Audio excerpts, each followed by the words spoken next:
And welcome, Hoosier fans, to this week's edition of Assembly Call Radio, where each week we discuss the most interesting topics in the world of Indiana basketball. This is our 133rd edition of Assembly Call Radio, and it is our 525th episode overall of the Assembly Call, recorded on the evening of Thursday, August 8th, 2019. I am your host, Jerod Morris. And let's begin this edition of the Assembly Call how we begin every edition of the Assembly Call, and that is with our Hoosier Proud banner moment. And Indiana is the national champion. When it comes down, Indiana will be champion. Smart takes the shot. The Hoosiers have won the national championship.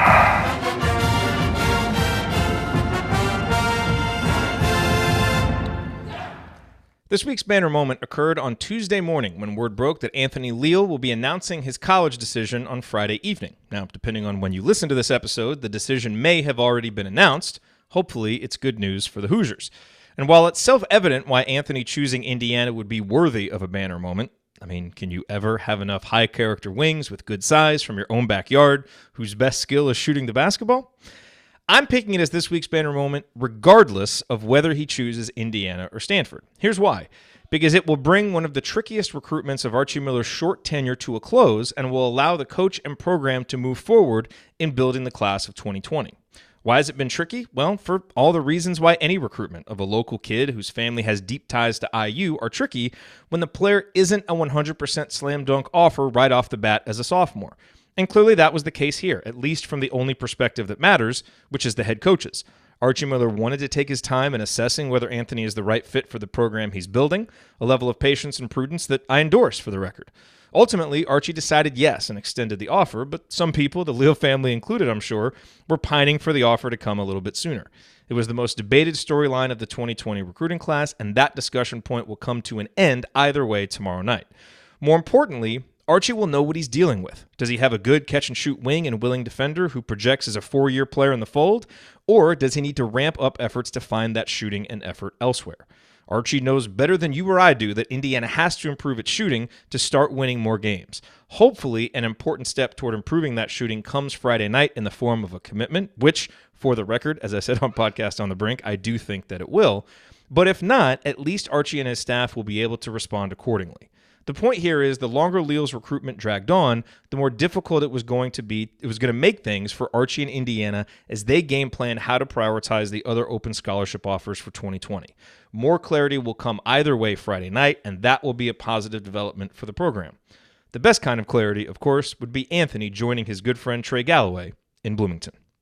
All right, now let me introduce my esteemed co-host for this week's show. Andy Bottoms is taking the week off due to family being in town. Enjoy it and live it up. Indeed, enjoy it, Andy. And that means that to my left, he's a veteran Indiana high school basketball coach and the only member of our hosting team to inspire his own theme song.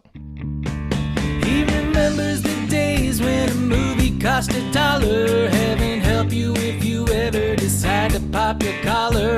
Play hard, but remember, fake hustle is a crime. He's the coach and it's Tonsoni time. Coach, it is Tonsoni time. What's on your mind? I think I'm going to use that song as my walk-up song when I enter the classroom tomorrow. You really should. In the second day. Awesome. Just Wasted opportunity if you don't, Coach. Exactly. Just play it every period, and that's the signal we're ready for business. It's interesting times, a lot of stuff that we're waiting for, announcements of scheduled coaches and Anthony Leal's decision. But the thing that I thought about today was Major League Baseball announced that they're going to play a game close to the Field of Dreams movie site. And I know this is a basketball show, but I played catch with my dad before he passed away on that field. I played catch with my boys on that field. And sports bring that out, that father-son opportunity. And my dad introduced me to Indiana basketball. And I remember taking him to Assembly Hall for that first time. And these recruits are deciding with their families where they want to go and play. And they have the opportunity to play in some of the best gymnasiums, best arenas around. It's great decision time. And we as fans, we love our stadiums too. And it is just, the baseball thing is going to be cool. But I just keep thinking about people walking in to a Assembly Hall for that very first time. And that's the only reason, with Hoosier Hysteria being announced the date and time, that's good for so many fans who can't afford tickets to go in for that first time into what I believe is the best place in the world to watch college basketball. And so that's my Tonsoni time, Mark. There's a lot of things to do with the ones you love, and sometimes it creates a lasting fandom. And Anthony, I hope that we hear good news. And to my right, he is a senior writer at The Big Lead, the president emeritus of the Will Sheehy fan club, and a man who is proud to own the highest co-host interruptions per episode average in podcasting history per data compiled independently by the Diane Phillips Association for Accountability in Podcasting. I'm the U.S. in the Olympics of interrupting. I'm sorry to jump in real quick. Let me just jump in real quick. Real quick, I just wanted to jump in and say that, I'll be honest, I wasn't listening to what Jerod was saying. He is Ryan Phillips. Ryan, what is your rant on the last week in IU basketball? God, that was maybe the best thing that's ever been on this show. It was beautiful. I think that I agree with you on the Anthony Leal recruitment. I think the guy's got 7 crystal balls on 24/7. They all say Indiana. I think we were sort of talking before the show got going. It's really hard to turn down a Stanford degree as an athlete. I think on the West Coast, when a lot of players get recruited by Stanford, be it for football or basketball or whatever, you automatically say, man, that's a tough pull, because especially if you're not a guy who's going to be a professional athlete for a long, long period of time, it's really hard to turn down a degree from what is essentially an Ivy League school, and be able to play, at a high level of your sport as well. But I think that this is a done deal for Indiana. I'd be shocked if it went the other way. Hopefully Anthony makes what's the best decision for his family and for himself. And hopefully he's joining Indiana. And I think you're right. I think it's a big deal for Indiana because this is a top 100 kid at a position of need, which is a wing and with a skill set that Indiana needs, and that's shooting. And I think that all the points you made about him being a 4-year guy who's going to be there and develop, and also worth noting that if Indiana lands him, Indiana will have landed the top 2 players in the state for this next class, and that's a big deal. And I know depends on where you look, because Ivy and Davis have actually jumped over Galloway in 24/7. Just for the record, they have, because they just haven't updated their state rankings then, but still they'll have the number 1 player at least. So I think that even with that, Archie Miller is clearly prioritizing recruiting the state. This was a weaker year in state in Indiana, so he's going to have to go outside the state to get other guys. But we also said when Galloway committed that it was likely that more commitments would follow soon thereafter. And once you get that first domino to fall, they all start, lining up and falling. And so I think that it's a great thing for Indiana to have these guys start to commit, start that momentum going. And then, maybe there's somebody you recruit that lasts into, say, April or like we've seen before. But at least you have 2 guys at a position of need, and you've got that wing position locked down, guys who can do multiple things, guys who can shoot, guys who can, with Trey Galloway, be a really good, well-rounded player, passer, all that stuff, and guys who can grow with the program, who are going to unpack their bags, and they're going to be there for a long time representing the school. So I think it'd be a big deal if you get that commitment. No, he's not a 5-star. He's not a top 15 guy, but he's a guy you can be excited about because of the long-term implications for he and Trey Galloway. Well said. All right, coming up this week, we're going to run through a few Hoosier headlines, and then we're just going to answer questions. You guys submitted so many good questions this week that we kind of scrapped what else we were going to talk about, and we're just going to devote it to all the questions that you guys asked. So it's a big mailbag extravaganza this week, which we're really looking forward to. So it's going to be a potpourri of topics. All of that coming this week on Assembly Call Radio. Before we get to that, a quick word from this week's sponsor, SeatGeek. Do you ever feel like ticketing websites make getting to the event difficult on purpose? It's as if they're so big they feel like they can just get away with not caring about the customer experience, but not SeatGeek. SeatGeek cares desperately about the satisfaction of their customers, which is why a quick glance at the App Store shows over 50,000 5-star reviews. Why? Because SeatGeek delivers a better process for buying tickets. SeatGeek pulls together millions of tickets from all over the web, and then they rate each deal on a scale of 1 to 10. And the user interface communicates it all clearly by displaying tickets on an interactive seat map so you can see right where they are, and by using a color-coded system for value. Green dots mean good deals, red dots are overpriced. Plus, every purchase is fully guaranteed, so you can shop for tickets with confidence. I have the SeatGeek app on my phone. It's by far the fastest and easiest way to find tickets. My wife and I are thinking about going to a concert in October. Zach Brown Band is in Dallas. Actually thinking about taking our daughter. She's only 3. but she really likes their songs. If anybody has experience taking a youngster the age of 3 to a concert, good or bad, let me know, because I feel like it might be a good idea. It might also be a terrible idea. So if you have experience with this, let me know. And can a brother get some coupons? Yes, you can. SeatGeek will give you $10 off your first SeatGeek purchase. All you need to do is use our promo code. Download the SeatGeek app today. Use the promo code Assembly for $10 off your first purchase. That's promo code Assembly for $10 off your first purchase. Hey, worth noting, I looked it up while you were doing the ad, and on 24/7's rankings, Galloway is number 2. On the composite, he's number 5. Oh, it's the composite. Okay. Just consider 24/7's rankings. He is number 2 in the state. Okay, good. Very good. And we talked about that last week. I think that the composite is starting to be kind of worthless, and 24/7 is really the group to trust. Yeah. Okay, good. Very good. So headline, still no assistant coach. We wait for that. Anthony Leal announcing Friday. We talked about that. Christian Watford tweeted out that he wants to put together an IU alumni team for the basketball tournament. That's exciting news. I certainly hope that happens. Indiana was ranked 12th nationally in attendance last year. This coming directly from inside the hall. The Hoosiers drew an average of 15,206 fans per game over 21 games at Simon Scott Assembly Hall for a total of 319,335. That number was 3rd in the Big Ten behind Wisconsin and Nebraska. Hopefully with a few more wins coming up, we can bump that back up where it needs to be. And then Hoosier Hysteria, as Coach alluded to earlier, was set for Saturday, October 7th at 4 o'clock.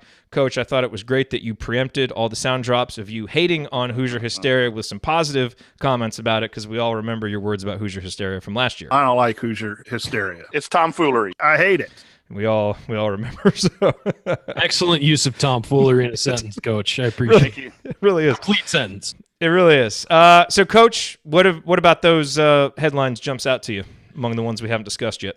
Yeah, the basketball tournament one will be fun to see, but I just really am impressed by the 12th nationally in attendance and think that has to play a role in recruiting. And it doesn't mean that someone's going to choose Indiana, but you got a guy like Matt Cross who's flying down to other places and has said that he wants to go to where basketball is taken serious and have a great fan base. And that is who Indiana basketball is. So to see that our performance on the court has been up and down and more down lately, that there are fans there. And I know that in talking to some people with season ticket renewals and everything, there might be I think I had an opportunity to get some season tickets this year off the wait list. So there might be some people that are, on the ledge a little bit, but we still pull in. And so that's the one that really grabbed my attention. And again, for Hoosier Hysteria, those fans that can't afford to go or can't make it, that's a great opportunity, regardless of what this old man says. By the way, it's October 5th, not October 7th. I just had the numbers wrong there. And if I believe there's no football game that weekend, right? It's an open weekend, so nothing else going on. I haven't seen. I believe that's the case. We'll check that to make sure. Okay, so quick thoughts on Indiana putting together a team for the basketball tournament. Ryan, off the top of your head, who are the first guys that you would want on the starting lineup for that team? Obviously, it can't be guys who are playing in the NBA. Everybody else is eligible. It can be anywhere but the NBA, right? Okay. I believe so. I would think Watford would be great. Jordan Hulse has had a lot of success in Europe. Hulse has to be your point guard. Yeah. Probably Blackman at the shooting guard, right? Yeah, I guess because he's in the G League, but is he still? Blackman's over in Italy. He went over to Italy. I knew he had moved. I wasn't sure if he had moved overseas or if he was still on a different G League team. Yeah, Blackman would work. Geez, I'm trying to think. Troy. You said him, and Troy that's definitely. a good one. Yeah. And I'm trying to think of guys of like a big man. I can't. How about Bielfeldt? Bielfeldt would be good. Keep him away from the Michigan team. You could start a podcast about it. It'd be fantastic.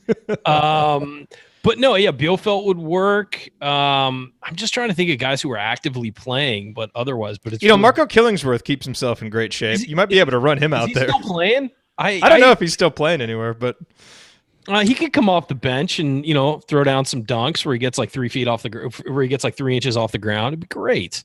Yeah. Zizloff can come off and shoot some. Yeah, is he still playing? Zizloff? Yeah, he's playing. Gosh, Sheehy's playing with Hulse, so you'd want to get him. We should have somebody do an article where they just update where everybody is before the season starts. There's a great Twitter account, Pro Hoosiers. Yeah, it's something. There's like a great Twitter account that does we that. Should just do an article, just quick bullet points where they are and where they've been and all that stuff. Yeah, but yeah, I think that certainly there's plenty of guys to build on. I would tune in, like the basketball tournament I caught in, bits and pieces. I would tune in if there was an IU team playing to watch them. So I think Watford's right. I mean, no, but I would tune and there in. should be. It's a damn shame that there hasn't been one already. Yeah. I mean, come on. There's enough guys playing where you could Freddie McSwain. Freddie McSwain. Yeah, way to go, Chad. That's a good one. You want some heart and hustle? There you go. And then round it out with us. We'll fill out the end of the bench. We'll coach. We got the head coach right next to me, and the assistants right here. Jerod can hold a clipboard and wear a tie.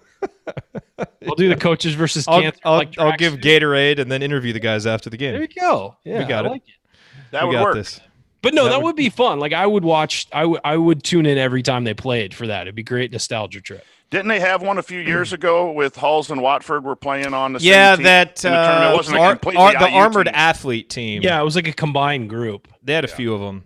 Mm-hmm. Oh, by the way, another good one for Dale Jones. I would put him on there too. Is he still playing too? Man, see, I've lost track. I don't know if he's still playing. I can't remember. He was on Hoosier Hysterics. I know he was in the G League for a little while. I'm not sure if he's still playing. I remember that. I know he's doing some good work back at home, but when he was back in the D League, that was back when it was the D League too. Yeah, that's right. Yeah, no, I mean, I would absolutely 100% love to watch those guys all play together. And we just named a whole bunch of guys. Mm-hmm. Maybe DJ White's still in shape. Get him out there. You know what? Maybe Christian just needs to be the captain, take the initiative, and go do it, man. Yeah, do it, Christian. Do it. Since he's listening. Yeah, if we need to help sponsor or do something, we'll help. We'll help make this happen. Okay, coming up on the assembly call, it is time to start answering your questions. We will start with a general question about Indiana's defense, and then a question about the offense that contains an interesting sentiment you don't hear very often. Stick with us here on the assembly call. We're going to talk about it.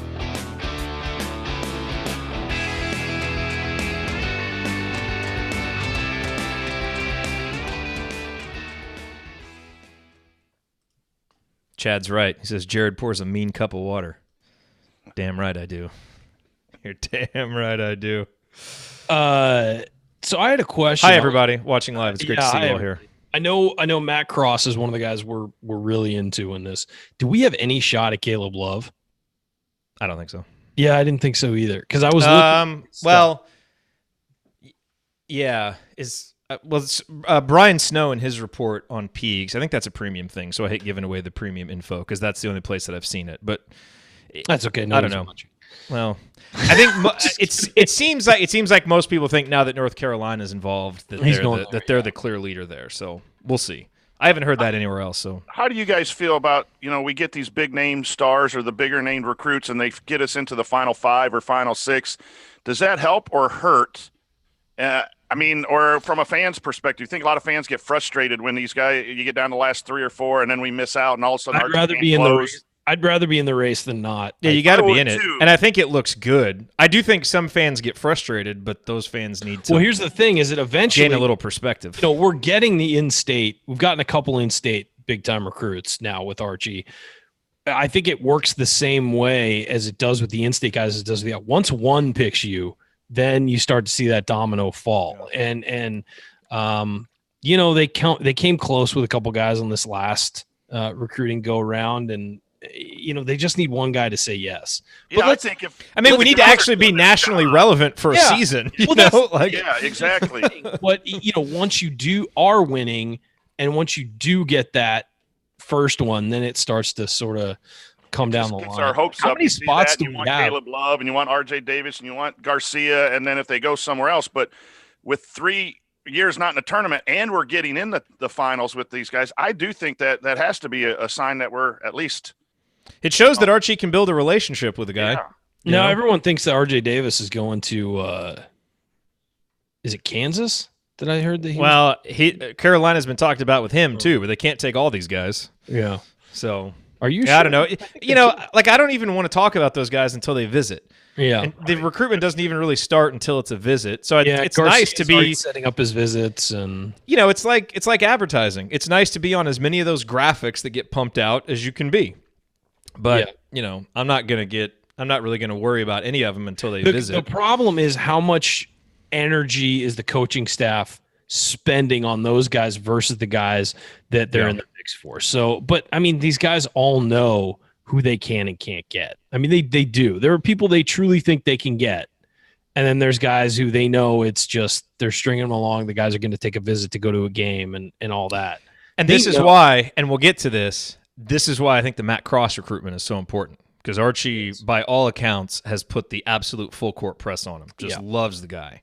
So that's why I think that's a big one. Even though, you look at a class of Trey, Leal, and Cross, it's like, are those guys going to fit together? It's like, well, they're three really good basketball players. So they'll figure get them. They're tough. They're competitive. I have no Let's problem. Just get, I think we can find a way for them to fit together. Because you can put Leal in the backcourt, and then you can have three wings on the floor at the same time if you have a good center. Cross can probably play some four. Class has some big guns. If you can hit the big guns next year, and you got these guys that are leading those guys around when they next show up, year, you get a Lander and because you might get a point guard and a center in 2021. There you go.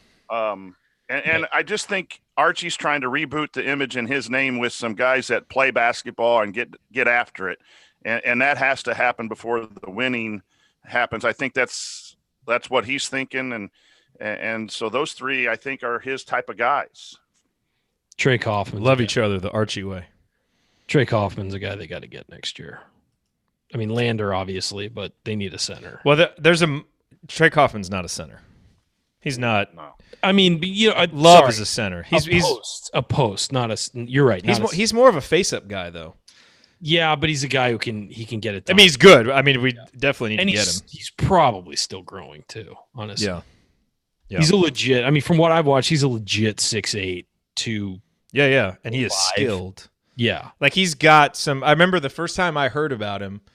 Hat tip to Sam Story. Talked about it. The name he put out there was Jared Jeffries. That's who he reminded him of. I can see that. Yeah, but Jared Jeffries could always turn his back if he needed to and get some work done that way. So I think Jared Jeffries was so skilled, and I think that Trey Kaufman's getting better too, from what I've seen. So he's a guy they got to get, and that's going to be a tough one with all those guys. It's a really interesting battle.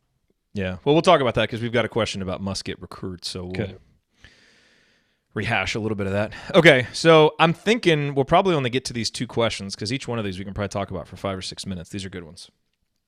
And then we'll kind of hit the other ones in the next segment a little bit more rapid fire. Let's do it. Let's do it. Okay. Here we go.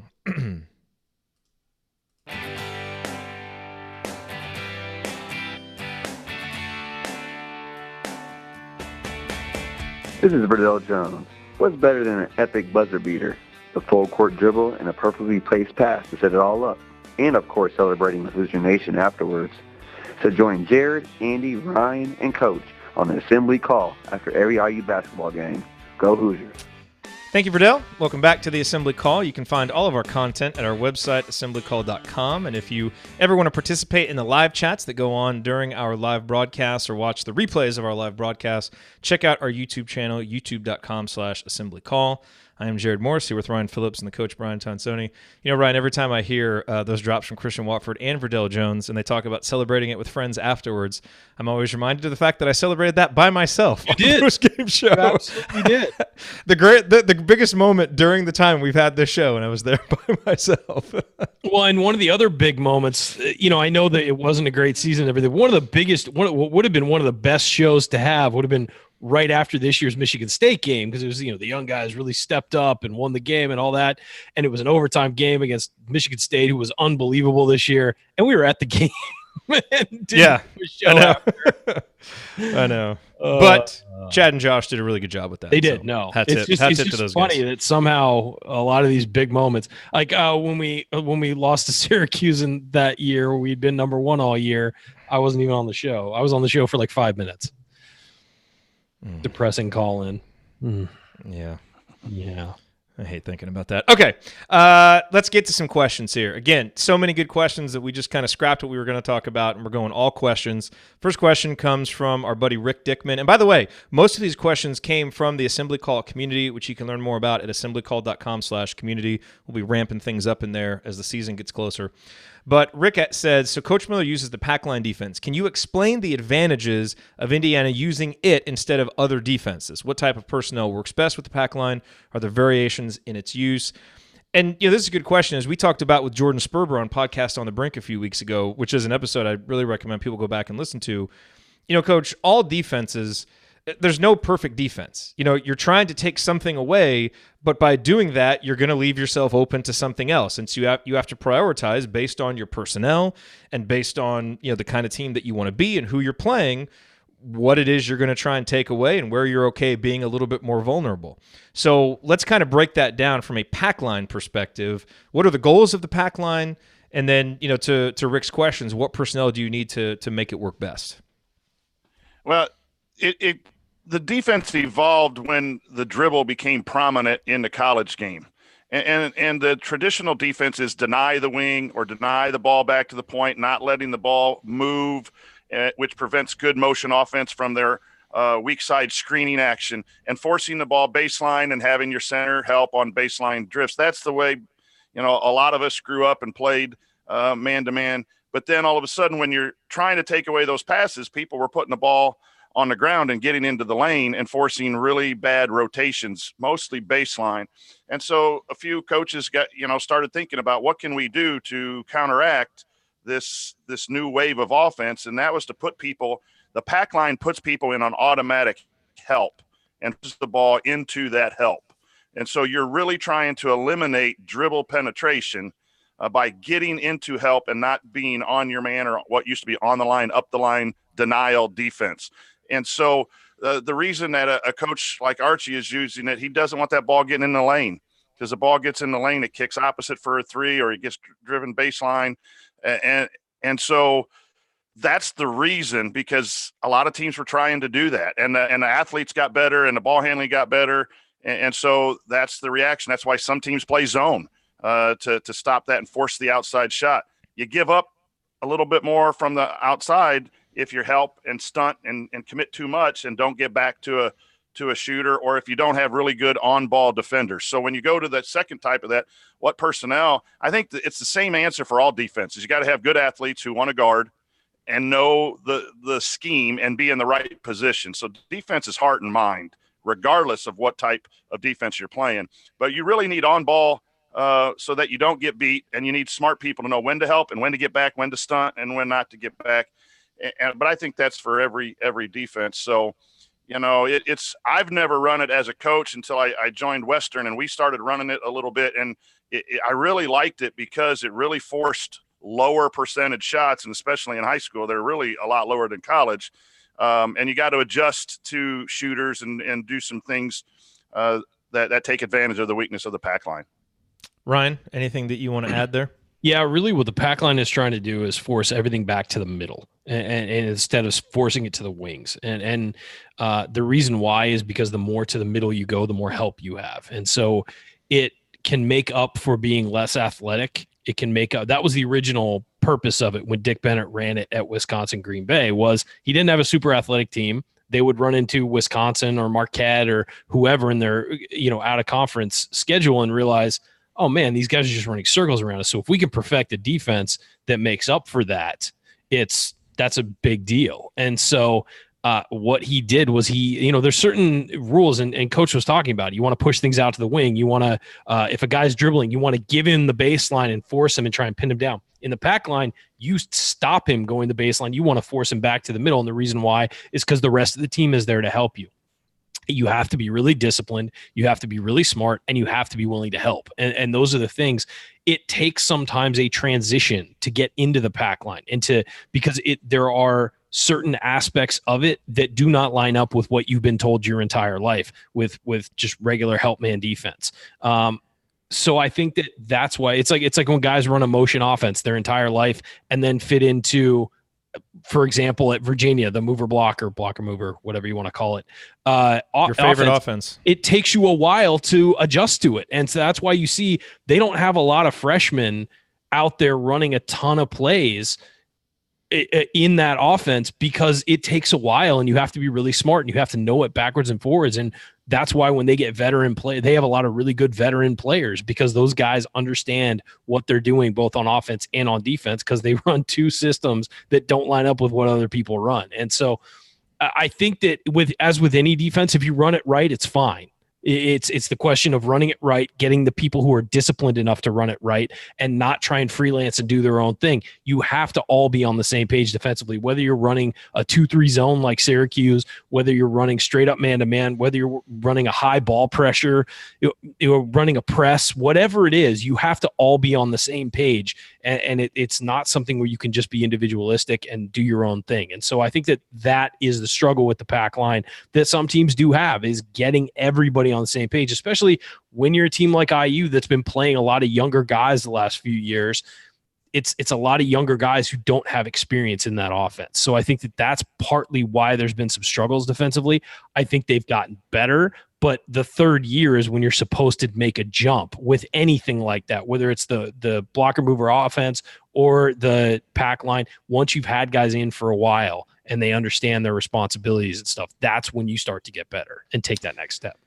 Do either one of you worry about how it will age as basketball evolves to focus more on the three-pointer and as the three-point line moves out to spread the floor more? Do you worry about that at all with the defense? I think moving the three-point line out actually helps the situation because it's going to bring three-point percentages down a little bit. And so the thing you're willing to give up in the pack line is a three-pointer. You're not supposed to leave it uncontested, though. That's the mistake, is you're supposed to close out to the three-point line, but you don't overplay the three-point line. That's the difference between that and a more aggressive on-ball defense or something like that. But the problem with being overly aggressive is guys can drive by you, and then there's no help in position. So I think that it actually will help. But you're right. The three-point line is becoming weaponized in basketball. And so you have to be disciplined enough to close out and not forget about your responsibilities to your man. Which at times we did incredibly well last year. Yes, very well.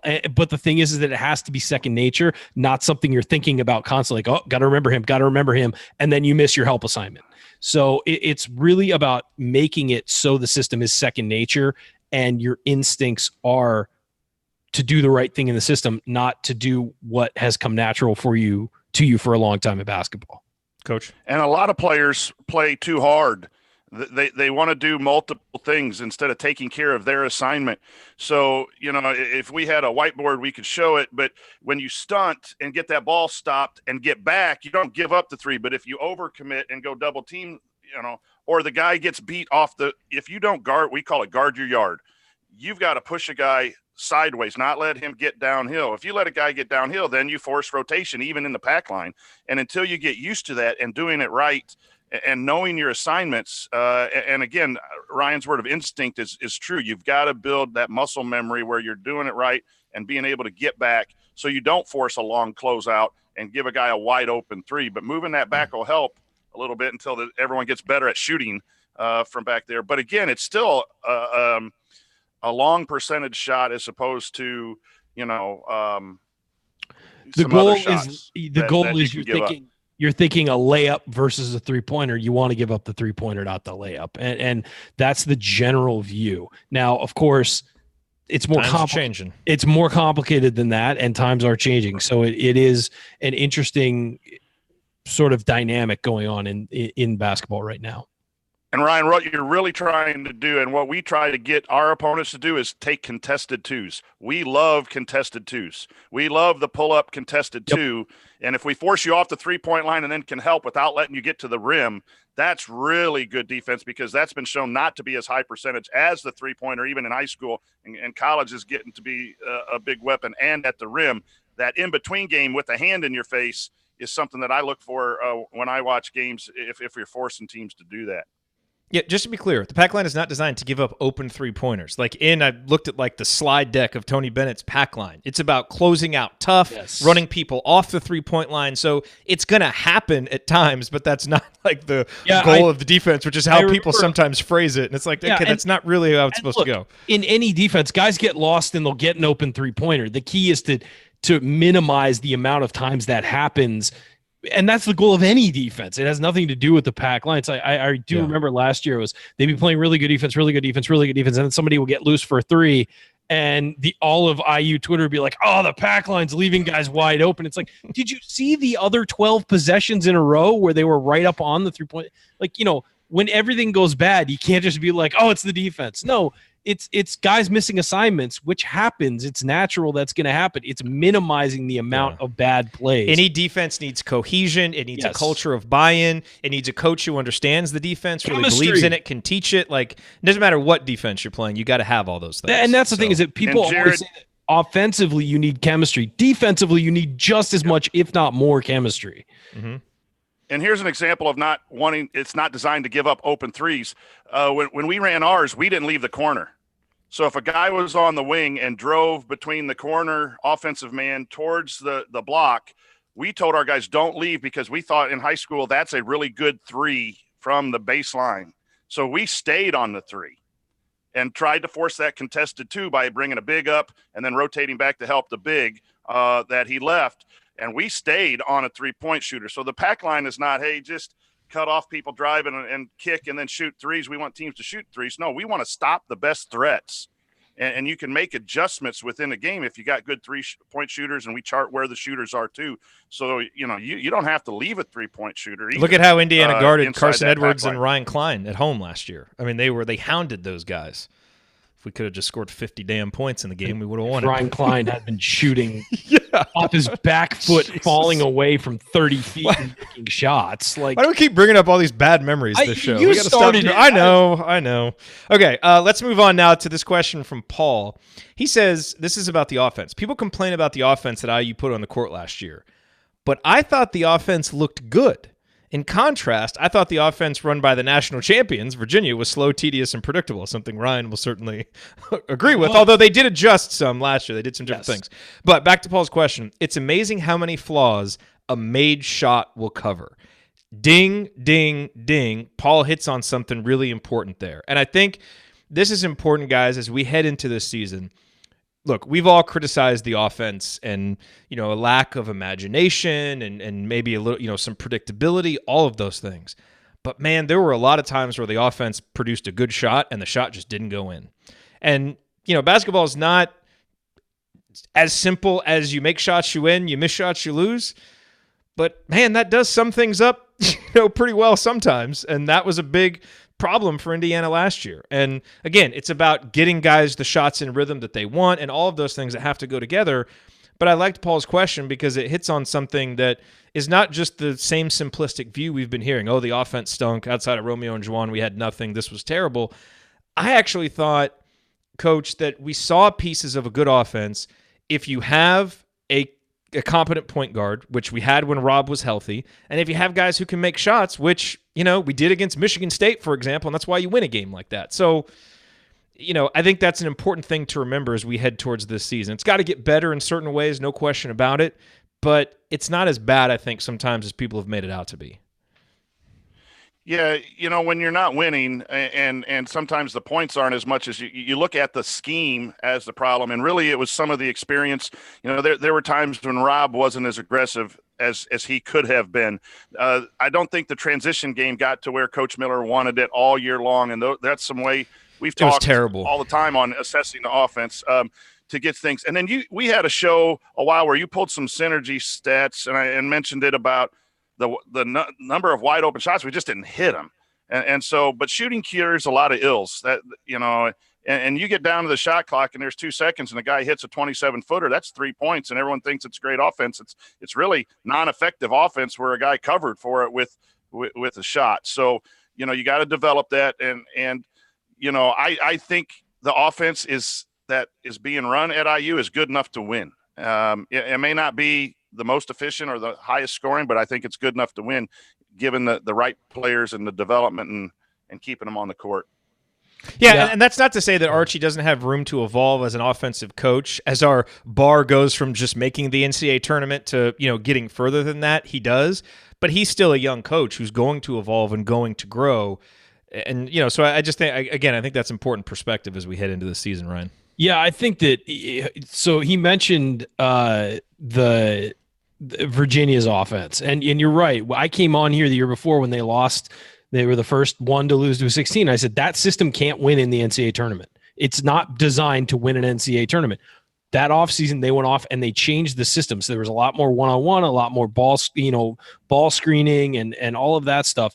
Now they would transition in and out of their old offense to their new offense. And quite frankly, Tony Bennett got a little stuck in his ways in the NCAA tournament. The last 5 minutes against Auburn, their offense looked terrible. Kyle Guy bailed them out by hitting a couple threes and getting fouled shooting a three. Again, the last couple minutes against Texas Tech, they went back to the mover blocker and it looked terrible. And they got bailed out by hitting a couple threes. That's the thing. There you go. Your favorite. But that's the difference is they made a couple threes and that made it look great.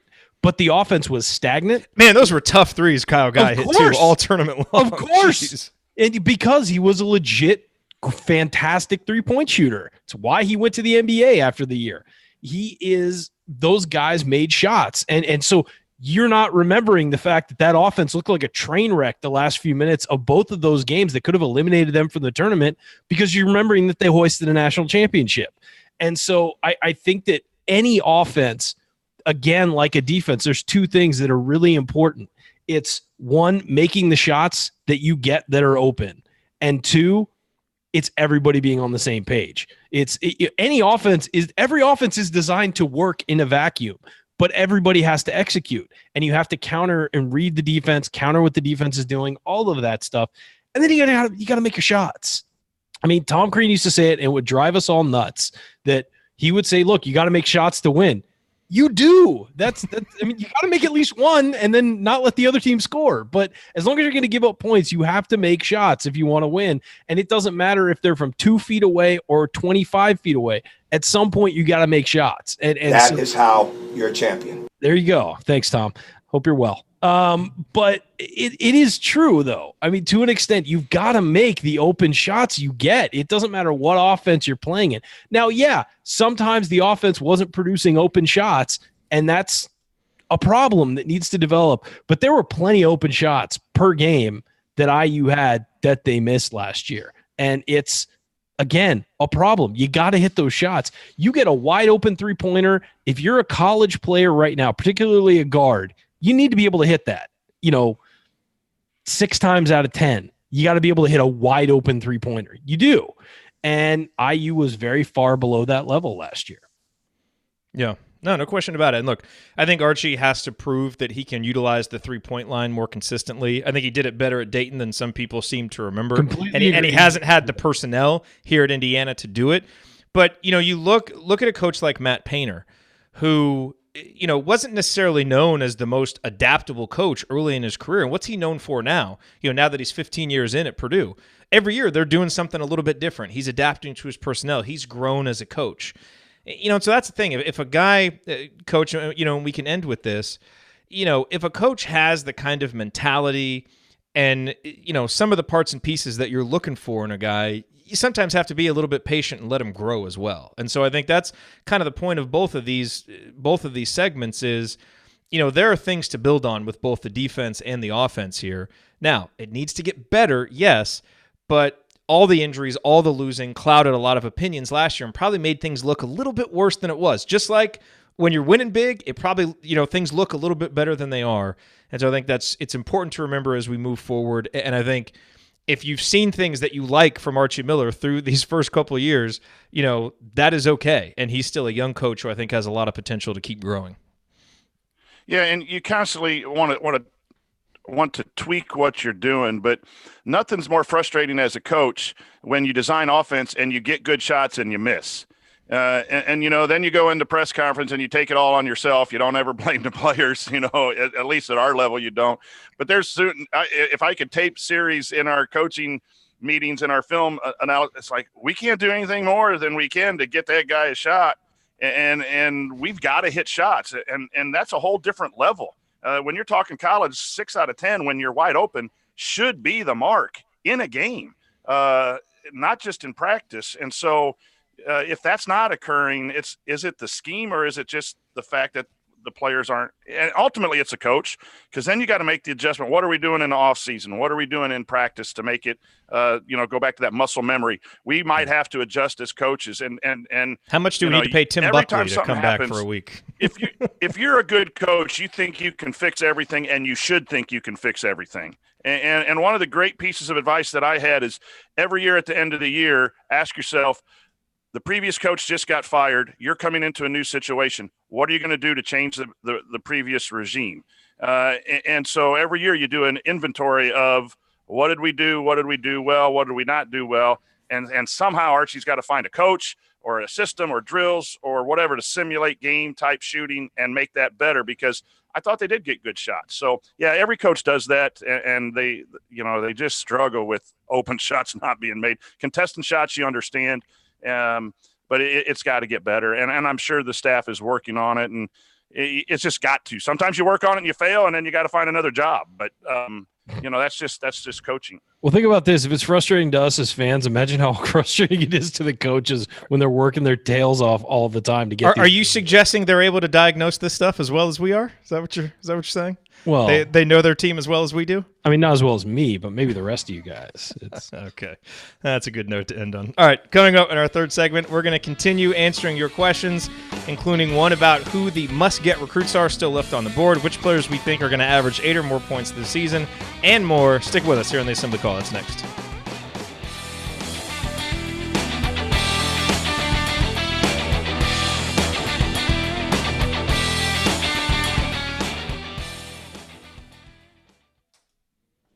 All right. Good stuff. Well, we lingered on those a little bit longer than I thought we would, but those were good conversations. I coached for 18 years and was the dumbest guy in the gymnasium, and then I retired for 5 years and sat in the stands, and everyone thought I was a genius. And then when I got asked to go back a couple years ago, I got stupid again. Happens. That's the life. That's the life of a coach. That is the life of a coach. Okay, so real quick, Ryan, I think I disagree with you on the Kelly Bryant thing. I'll tell you why. You're wrong if you want to just do. Well, I'm sure you will. I haven't fully made up. Or do you want to do it here? No. We can do it right here. Okay. I haven't fully made up my mind about it yet, because I can kind of see both sides of it. But they don't. I'll be interested to hear what Coach wants to know.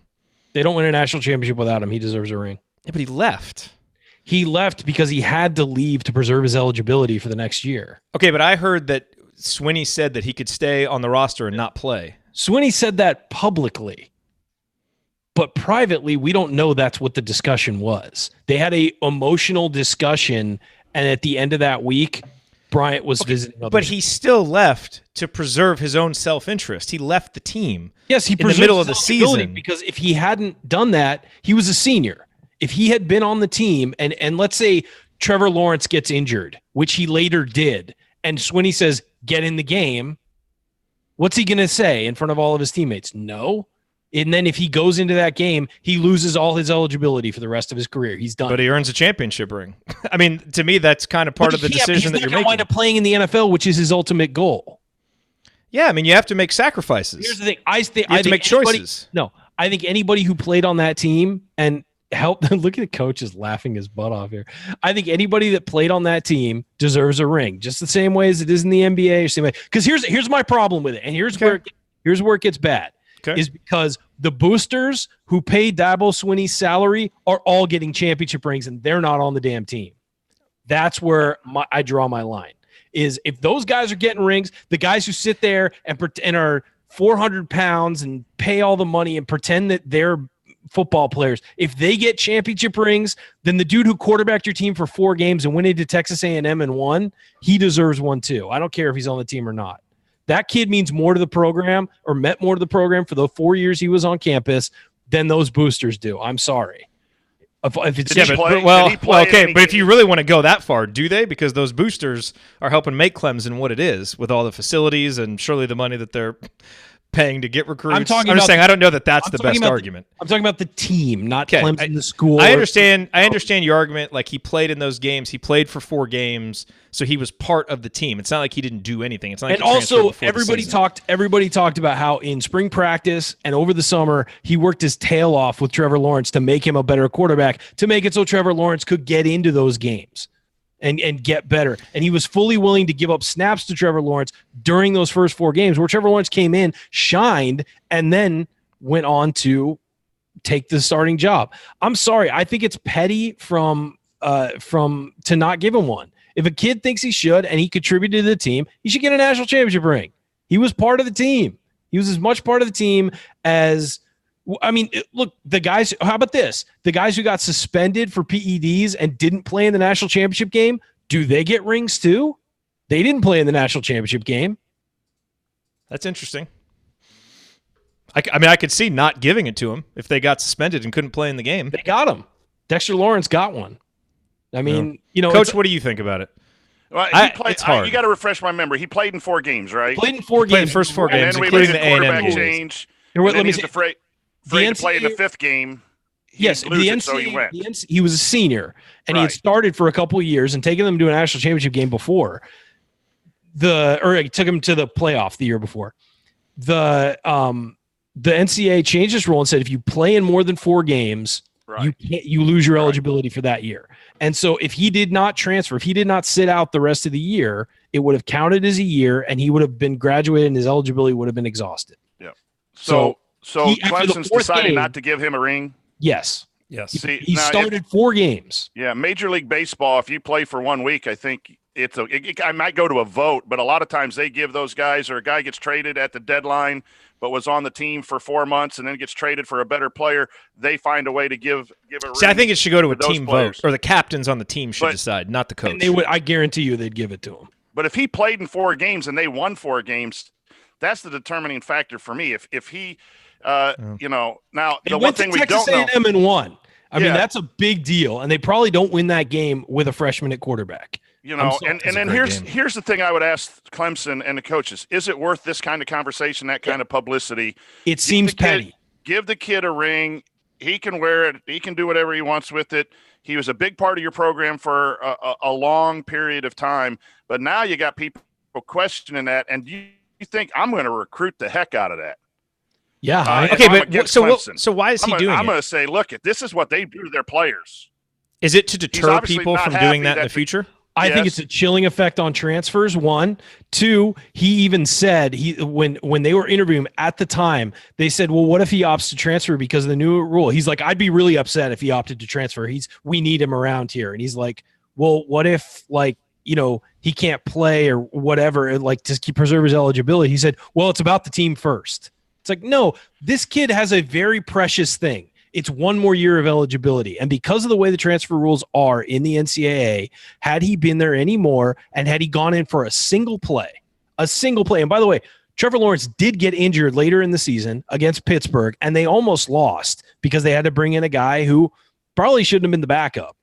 But if, let's say he's around during that time, you think Dabo Swinney's not going to try and get his teammates to convince him to go in and help them out?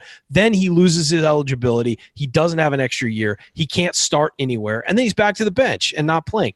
I get why you're upset that he transferred in the middle of the season, but the people saying he quit on his team, that's crap. He didn't quit on his team. He had to do that. No. He did. He quit on his team. Now that I understand the reasoning why, but he did quit on the team. That's why I would put it to the team. Let the team vote, and if the team votes for it, I understand why he did it, but he left the team within the rules. He did what he's supposed to do. No, he did what he could do. He still could have said, "I'm committed to the team. I'll be the backup. Our goal is a championship. I'm sticking it out." So he could have done that. So he made a choice. There are consequences to choices, and that's all fine. I think if I was his parent, I would have told him to do that. If he had only played 3 games, and there's a chance that maybe he might get into 1 more. And that would be his 4th, and an injury or whatever, he might get into 1 more. But he had played 4 games.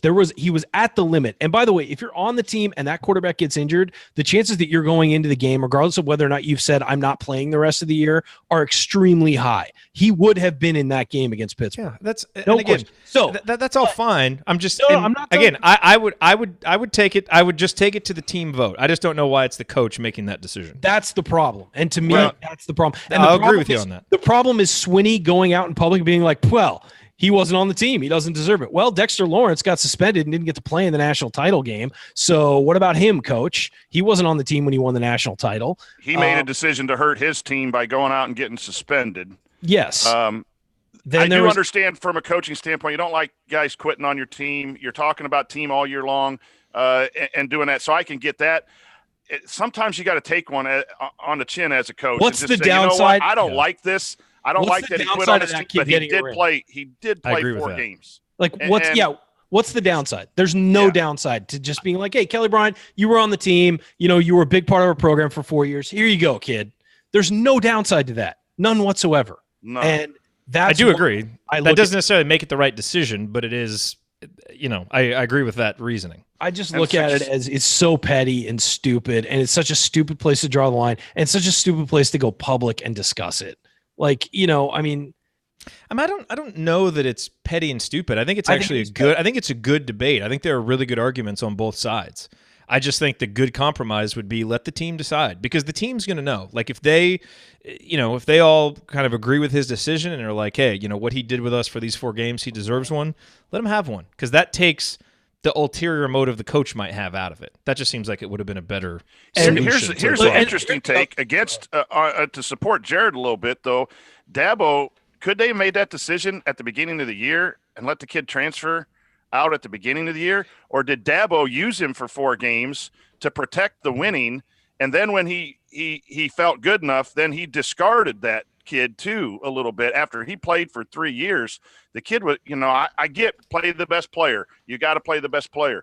And by the way, he have a conversation with that kid? Did he talk to him saying, hey, I'm going to play you for 2 or 3, but this kid's coming. He might take your place. You've got to communicate to kids to get kids to buy in. So there's always no one knows what was in that locker room. But if you didn't communicate that and all of a sudden you just said, hey, I'm going a different way, then that kid's going to look out for himself. But the coach is looking out for himself too, to some extent. And I've been a Dabo fan. I think what he's done at Clemson is remarkable. But you get caught up at coaches as a coach. You get caught up sometimes in wins and losses, and you lose picture of why you're in the business. And when you do that, you need someone to shake you and get you back. And that's happened to me and things that I've done that I have not been proud of, because I was thinking program first instead of overall big picture first. Yeah. And that to me, I mean, that just sounds like something, man. You shook up the pop bottle at Clemson for no reason. And here's one more thing I will say. Read Dabo Swinney's quotes when people talk about potentially paying players or letting them it's ridiculous. Profit off their likeness or whatever. And you'll know where he stands as far as standing up for his players is. It's very, very – it's offensive because that guy just signed like a $92 million contract, and without those players, he wouldn't have a dollar. So way to go, Clemson boosters. The real stars of the show here. Those guys who helped get him that contract, they get a championship ring. They didn't step on the field. They didn't snap a ball anywhere. So that's what's offensive to me, is that it's an old boys club, and he's taking it out on a player who, by the way, was a model citizen for 4 years and started the first 4 games. His numbers were good, but they said, look, Trevor Lawrence has a higher ceiling. We're going that direction. That's fine. That's a fine decision to make as a coach, but then expecting a kid to be just okay with it and just sit there quietly? No, he needed to preserve his eligibility, and he went and did that. And I don't think anyone at Clemson looked at him any of his teammates looked at him that poorly. They're all in that same situation. You have 4 years of eligibility. You have 5 years to fill those 4 years. You have 5 years within there to play 4 years. And he had to go to make that happen. So I have no problem with what he did. And I think that, quite frankly, there's no downside to being like, hey, you know what? You were part of our program for a long time. You won 4 games for us, including one we probably would have lost without you. Here's a championship ring. So here I go against you, Ryan. Should a kid who elects not to go play a bowl game to protect his health for the draft get bowl swag and rings and all of that from the school? It depends. That would be up to the coach. That doesn't play in a bowl. It's not a season-long award. Team? Is he going to stand on the bench with the team? Is he going to support the team? I don't know. It would depend on each. Let the players vote, man. That should be up to the players. Fine. Then take the coaches out of it, and I'm totally fine with Dabo Swinney being out of any decisions made as far as that goes, because I think that his reasoning and then what he said publicly was garbage. Would you rather have Steve Alford coach IU basketball or Dabo Swinney coach Indiana football? Wait, say that again. Swinney. Would you rather Swinney, have? Are you kidding me? Well, I didn't know. I just didn't know how. I didn't know how. I didn't know how low your opinion of him had gone as a coach. So I was just kind of taking the temperature there. Okay. That's funny. Okay. So that That's was a very long tangent that I wasn't expecting. Brought to you by the Clemson Boosters. There you go. Our favorite 400-pound Clemson Boosters, our favorite new sponsors here at the Assembly Call. Okay, so let's answer some questions. Do you guys have a chance to look at these? We'll kind of go somewhat rapid fire, and then whatever ones we don't get during the segment, we'll just pick up real quick at the end, and we'll play it on the podcast. Cool? Yep. All right, here we go. Are we all good? Everybody calm now? Okay. Just checking. All right, here we go.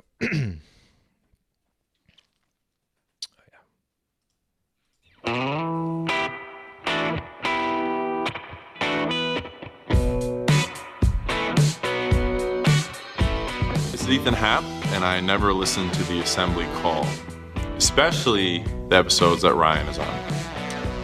Thank you, Ethan. Welcome back to the Assembly Call. I'm Jerod Morris here with Ryan Phillips and the coach Brian Tonsoni. Remember, you need to be subscribed to our email newsletter. We send out a weekly IU News Roundup, even during the offseason. Then after every game, we send out a detailed post-game analysis. Text IU to 66866 or go to assemblycall.com. That's IU to 66866 or go to assemblycall.com. All right, let's keep it going with the mailbag, guys. We'll get to as many of these as we can. And then if you're listening on the radio and we don't get to all of them, we'll put the rest of the answers on the podcast so you can always catch them there. But a bunch of questions to get to here. So let's start with this one from Robert. For recruiting, which recruits do you guys think are a must for the classes of 2020 and 2021? We kind of talked about this in our first break and a little bit at the beginning of the show. Coach, I think Matt Cross is in 2020 because of just how much Archie has invested in the recruitment, and I think how much he fits in terms of the toughness and competitiveness that Archie wants, plus the guy can shoot it pretty well. And then I think in 2021 it's Christian Lander. Again, another guy they've invested a ton of time in, and now you're coming to the point where Rob Finney is going to be a senior. You need that next great point guard to take the reins. And so to me, those are the two guys on the board that I would rate it close to must-gets because of the amount of time invested and because of where they fit. There are other guys that obviously are important that you'd like to get. Those are two that I look at as must-gets. What do you think? Well, yeah, and I heard Ethan Happ was traveling over in Europe literally this summer. But yeah, shocking. I think you made a good point. Regardless of what the name of the recruit is, players, Jerod, that you said of the players we're looking at, it's the people you're most interested in, you're putting the most time and effort in. Those become must-gets. Those really hurt if they go elsewhere because of what you've invested in the recruiting. And if you're investing a lot in them, you see them as a vital piece of the program going forward. And Matt Cross and Christian Lander, I think for those two classes, I don't know who you would replace. You might say in 2020 to get a guard like Davis or Love or Garcia, a big, because you already, depending on what Leal does, might be a little more important. You could make that argument, but I think Matt Cross, because Archie has gone all out, really fits the mode of a must-get recruit. Ryan, what do you think? Yeah, I think you both spot on Matt Cross because that's a guy that Archie wants and wants him really badly and is putting the effort in. I quite frankly, I'm disappointed that he hasn't committed yet. So if he goes to A&M, my wife and I are going to have problems. Yeah, as you should. She's smirking over there. Beginning of the end of the marriage, man, starts. But Christian Lander, I think 2021, I think we all agree that he's the guy they got to get in 2021. And then I would throw Trey Coffin in there as well because he's, a guy who's in state who is, I think, on the rise and is going to get even better. And I think that if you get Lander and Kaufman in 2021, you are sitting very pretty. So obviously there's going to be guys who pop up who aren't even on the radar right now who pop up. But I think that right now those three guys over the next 2 years are definite must-gets. All right, from David, who do you think will score significantly for IU this year? Say average 8 points per game and up. Ryan, I quickly wrote down Devontae Green, Rob Finney, and Al Durham, and then I stopped, and I couldn't put anybody else. I think those guys will, and they're going to play a ton of minutes. But just given how much depth there is down low and how uncertain a guy like Jerome Hunter is and what, how Justin Smith will evolve, you can make arguments for those guys, but I don't feel comfortable saying any but the three experienced guards. Do you? Yeah, I would agree. I think that Trace Jackson Davis is starting to move himself into that. Just watching him work out this summer is starting to move himself into that conversation. But I don't know if he's going to average how much he's going to average points wise per game. I think he's going to do things that help you win across the board. But I'm not sure if he's going to average 8 points. I would say, but I wouldn't be shocked if at the end of the year we see him averaging 10 points a game with a certain amount of rebounds and doing a lot of things that help. Be you a win. Great sign for Indiana if he Absolutely. does. That's for sure. But then, I would say of those three guards, I think that's who will produce for you is Devontae Green, Rob Finney, and Al Durham. You really hope Jerome Hunter. You really hope a guy like Justin Smith steps up and is consistent. What's Joey Brunk going to do? Is he going to get you 5 and 7 rebounds? I mean, we don't either know. Joey or Deron could if they were the featured center, but they're going to split time. Exactly. And so, and so between the two of them, you want about 15 points and 13 rebounds a game, or somewhere around there. That'd be great. But combined, that's what you want them to average. So, I would say I agree. I think we got a lot of question marks as far as that goes. Coach? Yeah, Devontae, I look back, Devontae in his last 7 games, that goes back to when he started scoring in double figures, averaged 15.4. And if he, I don't know that he'll get to 15 this year, but he's obviously someone. Durham was at the same time was at 9.7 in that stretch when Indiana went 5-2 down the stretch. So I think that bodes well for those two, and you'd love to see Finney. But I wouldn't be surprised. I don't know which post player, but I wouldn't be surprised to see one pop. The question was over 8. I wouldn't be surprised to see one pop maybe to the 9 or 10 if they've really done some work and can try to get some minutes and be, if it's not going to be 20 minutes for one and 20 minutes for the other, maybe it goes 27, something else, carve out a little niche because of their work ethic and their play, whether that's, Trace or whether that is, Joey or whoever. But I wouldn't be surprised. I'm not expecting it. I don't say it's going to be definite, but I could see that happening as maybe the third score because of throwing the ball in or some of the things that we don't know are going to be part of IU is their scheme.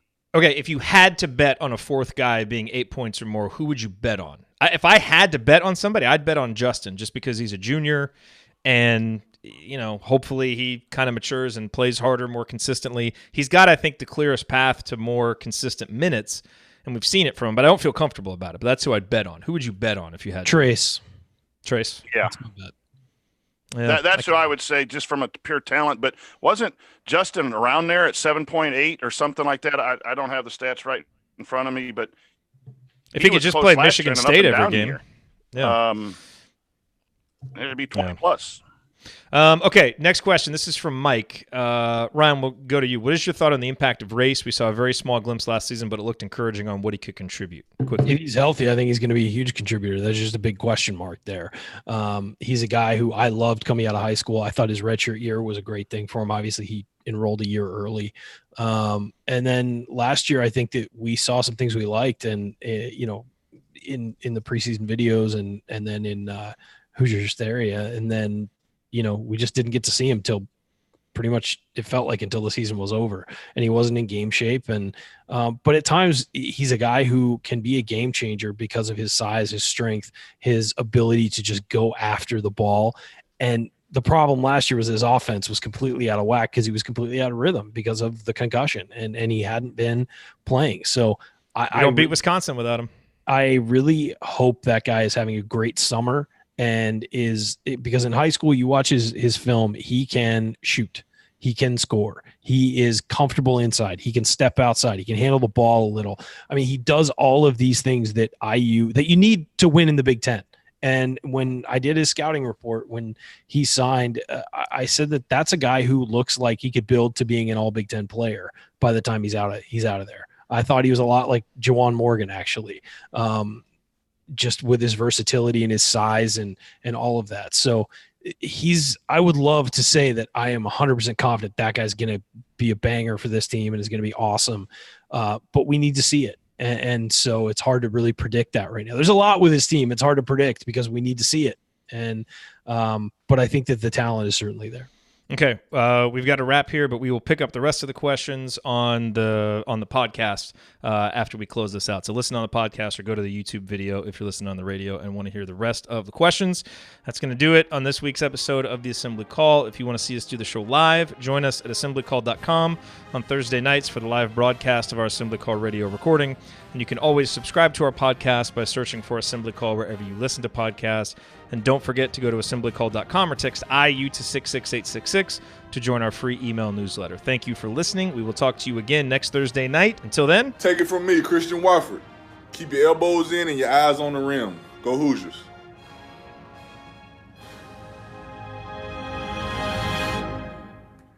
Thank everybody for coming out. All right, I got to get out of here, folks. Thank you. Okay. So let's see. Let's run through the rest of these questions. The people first, I can answer quick on podcast, folks. Real quick on Race. I started talking about baseball, but there are innings eaters in baseball, starting pitchers or relievers.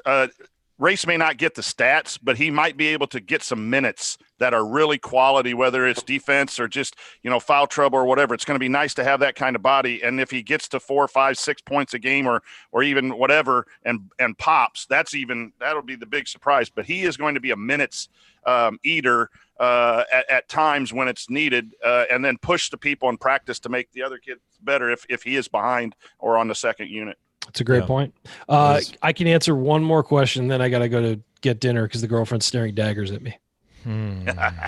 Okay, what would be the best question for you?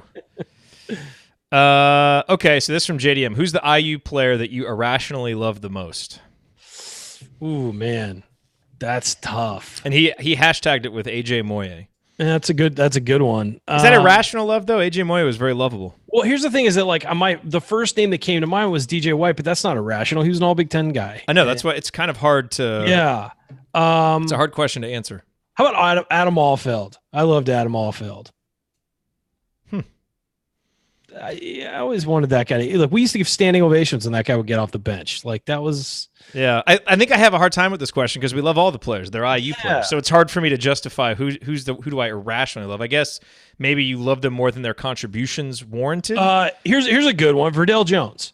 I love that guy because of what he went through, and he went from being damn it Verdell to being an insanely necessary part of a team that went to the Sweet 16. Good point. So I would say that's a guy. I loved that his career arc, because I would say someone like Jordan Hulls, but he's everybody loves Jordan Hulls. I'm probably developing a rational love for Demezy Anderson right now, just because I love the guy's attitude. So I'm maybe putting the cart before the horse before he's produced. But man, you think about his high school production. We saw a few glimpses of him shooting, and I love that kid. I'm rooting for him so hard. So maybe I irrationally love Demezy. I guess I could put myself in there. What do you think, Coach? Any that come to mind for you? It's all about the hair. Demezy's hair. It's all about it. That's right. That's a tough question. There's been some good things here in the chat. Derek Elston for sticking around the program and doing things. And then I coached against him in high school for 3 years and reliving those nightmares. So, he had that injury-plagued season, but, he was a great guy. His locker room was down by my basketball office. He'd pop in and say hello, and he knew he was going to drop 28 on us. And, it was kind of a neat type of thing. I have a lot of respect for Derek Elston and what he's put into the basketball program, both as a player and as a coach. Okay, rapid fire from Tom. How much does it concern you that this year's roster only contains one true point guard? Who is your preferred backup point guard and why? It terrifies me because there is no good option behind Rob Finney. That's my answer. The other two guys have experience bringing the ball up, but yeah, they're not Rob. No, but it takes them out of the position where they're the best, though. It doesn't terrify me, but yeah, there's concern there, of course. It doesn't terrify me. I think that Devontae can break a press. I think that he's, especially with some, what we saw late in the year last year. And I don't think it's as big an issue as I think it looked like it was going to be in, say, December of last year. I'm a little bit less concerned than I was. Who was? It's always a concern when you're only one deep at a position. But Al and Devontae, I'm assuming, will be improved. who was Michigan State's backup point guard? Winston gets all the minutes. I see Finney getting a majority of the minutes, but who played backup last year? Years before, it was Num Num or whatever his name. Tum Num Num, whatever. Right, but who was last year? I think we should really start calling him Num Num. Num. I about said Num Nuts. Don't cut that as a drop. Well, you just invited it. I know. I got too many drops as it is. But who was Michigan State's backup last year when Winston had to sit? I don't even know. I can't remember, so it must not have been Gabe Brown. I think it was Gabe Brown or one of those guys. Yeah, so I think if you got a point guard and he can stay out of foul trouble, you're going to see major minutes from Rob. And so, man, it scares me to say Devontae. Devontae is just so much better when he gets to play off guard or play off the ball. So I hope he gets to do that all year. James basically says a lot of the team's upside revolves around Jerome Hunter. We know no one knows anything about when he'll be ready. When do you think we'll get a reasonable idea of whether he might come back sometime this year? Hoosier Hysteria, or do you think it might not come out until the non-conference games actually I think start? We'll know when school starts. That's my assumption, is it'll be when school starts. Oh, Foster Lawyer. That's who it was for Michigan State. Okay. Thank you, Rachel. Okay. That's right. I forgot about him. I mean, I think Hoosier Hysteria will certainly be a very good clue, because if he's not out there playing in the scrimmage, that's, probably not a good sign. I think we'll know before that, because people will just keep asking. And I just get the feeling we may not know officially before then. You're probably right. We may not know officially before then, but I think the word will get out. Is there I mean, we don't know what's going on, but if we're hearing that he can't play, do you think it's done before school? So, would he go somewhere else? Is there an opinion that's different? Is this going to be a consistent opinion with every program? That's the stuff I just don't know what he's, I don't know. These are questions totally what he's dealing with, but that's the only thought I thought of, before school to if he can't play at IU for whatever reason, is there an opportunity for him maybe to pursue something else? And if you wait till October 5th, he's already in a semester. So I think if he's on campus, I think that might bode at least a little bit bright news. I don't know if that's even correct. The question, honestly, we can't answer until we hear from the school or hear from Jerome. I mean, really, we don't, we hear whispers one way or the other, but that's nothing verified. That's just what people are hearing. And so this is where you get into weird territory, because we don't know. I mean, we straight up don't know. There's a player IU fans irrationally love a lot. It's Jerome Hunter. Yeah. I mean, again, it's all relative, but a lot of pressure is being put on that guy. So I hope when he comes back that people or if he comes back, that people are reasonable in what they expect from him as a freshman who's been off for a year. I will always say this too. It's better to err in the side of the player's safety.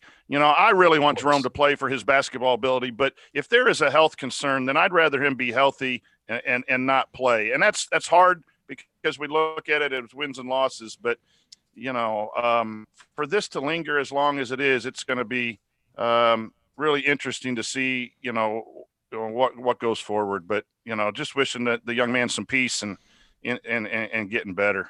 All right, real quick, Ryan, what's going to happen first? Football national championship or construction-free Bloomington? I don't think either. It's a trick question. The answer is neither. So there you go. Okay. Wait, football national championship for who? It could be anybody. Well, that's going to happen for Indiana. Yeah. First football national championship or construction-free Bloomington. That's from Jack. The answer is the time will be the same, because it's infinite. The time you're waiting will be the same, because it's infinite. Yes. All right, guys. I gotta get out of here. Go have some cereal. That's not what we're doing tonight, sadly. Good night, guys. See ya. Good night. Coach, a couple more questions real quick. Do you foresee Davis and Brunk playing any great amount of time on the floor together? I have a real hard time seeing that working. I agree with you. If it does, it's because they've worked Brunk out as a power forward 4 from 15 feet. The problem with that is guarding. You have 2 5 spots or 2 post players guarding. If it's a matchup where there are 2 bigs, predominant bigs, and they do it for defense, I can see that. But I think that's going to be very minimal. I do think that you could see Trace Jackson Davis or Trace Jackson. I think you can see you can see Trace playing a lot more of the 4 is what I'm trying to say. I got my names all confused all of a sudden. But we'll have to see how that 5 spot plays out. If you could go back in time, this is from our buddy Ben Malcolmson, Hoosiers United. If you could go back in time and watch a former Hoosier play at the high school level, who would it be and why? Oh, wow. Yeah. That's an interesting one. I didn't see that when I scrolled through everything. I added that one. If you go back and watch a former, you know what? I'd like to see Kelbert before he got hurt. Yes, that's a good one. That would be really good to watch him play as a sophomore or a junior down in Evansville. That's the first one that pops. And I coached against Finney, and that gave me nightmares with the big loss. I coached against Elston for 3 years, and so I'm 0 for 4 against Hoosier players, as it should be. I've seen Calvert a couple. Would be a good one. But Calvert would be the one. Steve Alford in high school would be really cool at Newcastle. That great gym with it packed at 9,000 people, and him hitting all those shots would be really cool as well. Pat Graham would be cool because he won Mr. Basketball. Yeah, Pat Graham would be cool. He won Mr. Basketball in a loaded class. Bill Garrett obviously would be a great one. Floyd Central is a nice place to watch a game. Yeah. But Downing and Bellamy, some of those guys that played in Indianapolis. When some of those guys at Purdue were really good too. Indianapolis in the late 60s, mid 60s to late 60s and early 70s. Billy Keller, those would be some. Indianapolis, Washington had some good teams at that back in that day. Would be excellent to. Yeah, all those would be really good. Calvert, that's a great one though, because he surprised everybody once he got on campus. So that would be good to see. Chad asked, "What were some of your favorite moments from last year's Hoosier Hysteria, and how would you improve it this year?" Did you go to Hoosier Hysteria last year? He really wants. Yeah, I did. I got Ben Malcolmson talked me into going. Oh, that's right. And then that's right. We have drops from that because you had your iPad and they almost didn't let you take it in. Yeah, something they didn't. Something happened with your iPad, and I had to sneak it in. And everyone knows about me and Hoosier Hysteria from an injury I don't like Hoosier Hysteria standpoint. Yeah, there we go. It is great to see the new players. I think that's the best thing. And then to see if anyone's how they've improved. It's always good to get a first look. So that's the best thing that I take away from Hoosier Hysteria when I go is to watch the players and just to see them physically and to see them have fun. That's an important thing too, because basketball, it's fun to play, but it's a job for these college athletes. You know that with your dad being a football coach too, that there's a lot asked of the athletes. And we see them on game night and we talk about them and say good and bad things. And it's not as easy as people think it is. So it's nice to see them have fun. I don't like the dunk contest just because of an injury standpoint. Kids, when you're not focused, sometimes I think that's when injuries. And I think Derek Elston blew out a knee or hurt a meniscus in his Midnight Madness or Hoosier Hysteria one of the years I heard on the Hoosier Hysterics podcast. That and then despite being funny and trying to be comical about it, I think it's great for those people who can't get into Assembly Hall on game night to be able to go and see what we all love about Assembly Hall and the candy stripes and the pep band and all that stuff. I think that's really good for those young people and those the older people who get to go to that. So that's the best. That's the honest answer about Hoosier Hysteria. From a coaching standpoint, we do that. Soap for a scrimmage. It used to be soap when the guy. Now it's canned goods, or we do something a Gatorade to put our fridge together. Those are always a concern because it's just not practice. And sometimes guys don't take it as serious, and that's when things happen, when it gets a little silly. And that's just an old curmudgeon coach talking. The laser light show was awesome last year. It'll be interesting to see if they do that again. That was pretty fantastic. And it's always interesting to see who's there from a recruiting standpoint and what they do. So I don't think I'm going to go this year. And that's another thing, Jerod. It was a fun event.